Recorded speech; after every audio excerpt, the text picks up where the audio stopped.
क्या आप जानते हैं कि एक्सेल में VLOOKUP एक से ज़्यादा कॉलम का भी डेटा निकाल सकता है? यस, आज मैं आपको बताऊंगा एक आसान तरीका, मल्टी कॉलम VLOOKUP। सुनने में बड़ा मज़ा आ रहा है। ये क्या होता है? हाँ, मैं आज इसके बारे में बताता हूँ।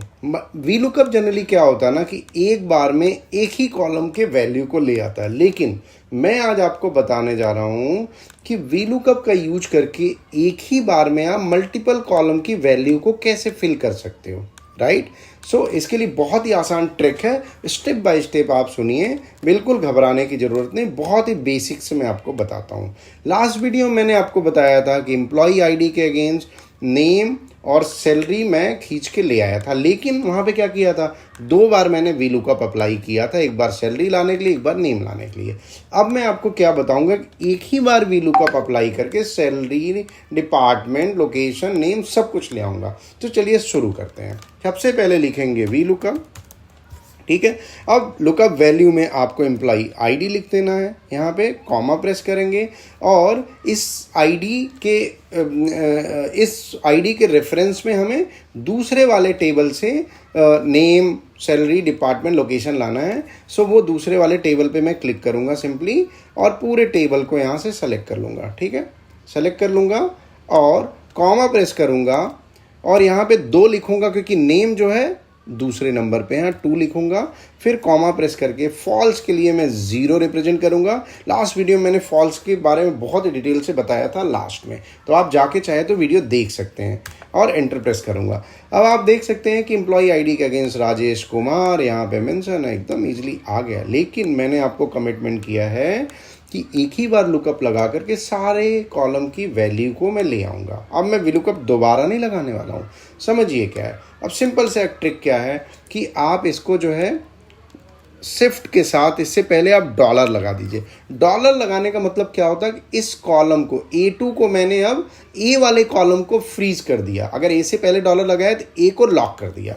हाँ, उसके बाद सिमिलरली दूसरे वाले शीट के A को लॉक कर दिया, डॉलर शिफ्ट के साथ डॉलर प्रेस कर देंगे।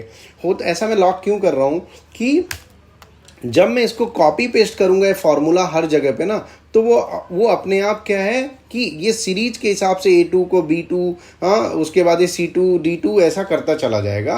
हाँ, इसलिए मैं इसको लॉक कर रहा हूँ। अभी बाद में करके भी दिखा दूंगा, ठीक है ना। तो अब इसको फॉर्मूले को कॉपी करो। हमने सिर्फ डॉलर लगाया, अभी तक कुछ नहीं किया। उसके बाद जो है यहाँ कॉपी कर दो, यहाँ कॉपी कर दो और यहाँ कॉपी कर दो, ठीक है।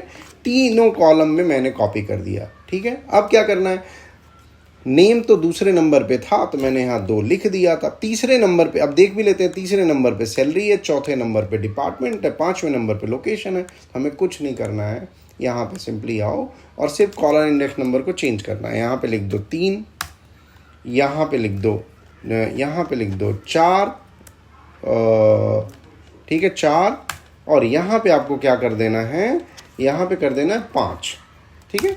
तो अब क्या हो गया आपका, देखो नेम भी आ गया, सैलरी भी आ गया, सेल्स भी आ गया, मतलब डिपार्टमेंट, और लोकेशन मुंबई आ गया। मैंने एक ही बार VLOOKUP लगाया बाय द वे, कुछ नहीं किया। सिंपल हमने इस यहाँ पे $1 A2 के पहले लगाया क्योंकि A वाले कॉलम को मैं लॉक करके रहना चाहता हूँ, इसलिए क्योंकि एम्प्लॉई आईडी A में ही है, ठीक है। और दूसरे वाले कॉलम को भी टेबल रेफरेंस के लिए यहाँ से A1 को लॉक करना चाहिए क्योंकि टेबल तो मेरा A1 से लेकर के यहाँ नीचे तक, तो इसको लॉक करना बहुत ज़रूरी है। यही ट्रिक है।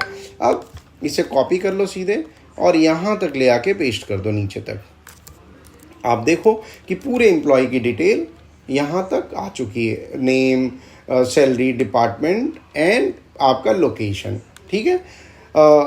ठीक है, मैंने आपको बताया था कि लास्ट में बताऊंगा कि अगर इसको मैं सिंपल कॉपी पेस्ट करूंगा तो क्या होगा। देखो सिंपल कॉपी पेस्ट करूंगा, देखो ये एरर दे देगा। सॉरी, अभी तो मैं डॉलर के साथ ही हूँ, तो इसको हटा देता हूँ और डॉलर हटा देता हूँ। यहाँ से डॉलर हटा देता हूँ, एक तो ये भी डॉलर हटा दूँ, ठीक है, और यहाँ से भी पहला डॉलर भी हटा देता हूँ, ठीक है ना, ये भी हटा देता हूँ। तो अब क्या होगा, इसको अगर ऐसे कॉपी करता हूँ, कहीं भी कॉपी करूँगा तो एरर देगा। ऐसा क्यों एरर दे रहा है, क्योंकि हमारी वैल्यू हमें इसके रेफरेंस में लेना, तो इसका रेफरेंस नंबर क्या है, A2।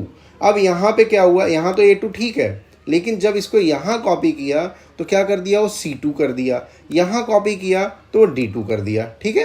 अब और सिमिलरली अब यहाँ पे क्या A1 है, हाँ, दूसरे का रेफरेंस नंबर टेबल स्टार्ट कहाँ से हो रहा है, A1 से, यहाँ से A1 से हो रहा है, A1 से हो रहा है, और यहाँ पे उसने A1 लिखा है, लेकिन जब मैं यहाँ पे कॉपी कर दिया तो C2 कर दी, यहाँ पे भी क्या कर दिया, C1 कर दिया, मतलब वो टेबल यहाँ से स्टार्ट करने के लिए कर रहा है।